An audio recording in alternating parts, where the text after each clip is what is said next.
Welcome to the After Council Roundup for April the 14th Council meeting. I'd like to open by noting that Ramadan began on Tuesday, April the 13th, and continues until May the 13th. And for Muslim members of our community, this is the second Ramadan which is being observed during the pandemic. The pandemic presents challenges for observing Ramadan, and we thank everyone for observing Ramadan safely. But it does not change Ramadan's meaning, which is prayer, reflection, generosity, compassion, and service to others.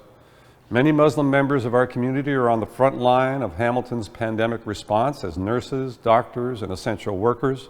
Your efforts are appreciated, valued, and honored.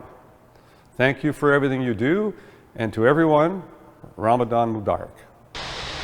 Council voted to enter into an agreement with local conservation authorities to give expanded powers to the city's bylaw enforcement officers. The arrangement will mean the conservation authorities will delegate their power to enforce provincial trespass and conservation authority regulations to our bylaw enforcement officers. This means our bylaw enforcement officers will have expanded power to deal with the surge of visitors on conservation authority lands, and in particular in our local waterfalls. Unfortunately, some people insist on engaging in risky behavior, attempting to climb around the waterfalls, sometimes causing themselves to be injured, and on occasion even seriously injured. It also means emergency first responders are put at unnecessary risk when called to rescue people. So now our bylaw enforcement officers will have the legal authority they need to enter into the conservation authority lands, to warn people about safety, and if necessary, to hand out tickets under the provincial law. Council voted to send the development plans for the site of St. Giles Church back to Planning Committee for further deliberation. Previously, there was a plan to demolish the historic neo-Gothic church located on Holton Avenue South and Main Street East. In its place, a mixed-income rental project would be put up with proceeds used to support historic Centenary Church, which also serves the same congregation.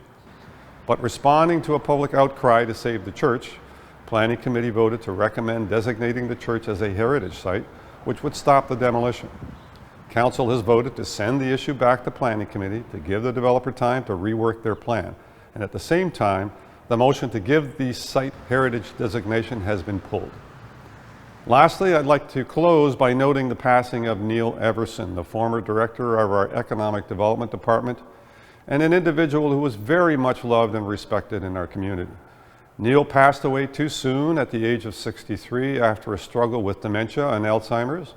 Neil was a true leader in the area of economic development in our community and in fact in the province.